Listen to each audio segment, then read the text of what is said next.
Delegates arrived for the opening public session of the 12th Vietnamese Communist Party Congress in Hanoi, under the watchful eye of the man who led the party and established an independent Vietnam.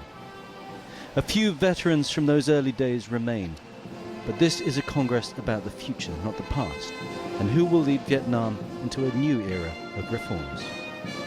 Inside the conference hall, the top-ranking party members settled in their places. Usually the election of the senior leadership positions in the Politburo are well known before the Congress. But there remains much speculation about who will emerge to lead after this week. The Prime Minister leads a faction pushing for faster reforms and a closer relationship with the United States. But the incumbent General Secretary was keen to point out he will also continue to push reforms, albeit at a more stable and conservative pace.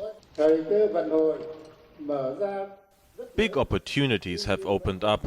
However, there remain many difficulties and challenges. The four dangers that our party has pointed out still exist, particularly the danger of being left further behind economically, compared with other countries in the region and in the world. Over the next 7 days, more than 1,500 delegates will attend these meetings and ultimately decide who the next generation of Vietnam's leaders are going to be. Who they choose will depend on whether they think that Vietnam needs to follow a conservative path into the future or one of more radical reform. The other challenge for the new leaders will be on the diplomatic front, the delicate art of managing relations with friends near and far.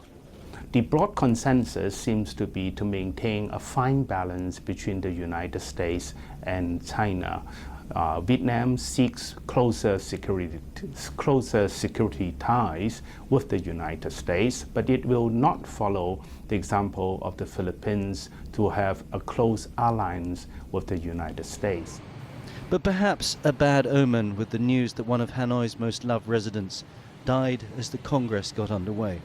A giant soft-backed turtle named Cú, claimed by the locals to be nearly 200 years old, found dead in the city centre lake that had been her home. The rare turtle is being greatly mourned in Vietnam. But as one netizen pointed out, perhaps it's not an omen, just a sign it's time to move on from the past. Tony Cheng, CCTV, Hanoi.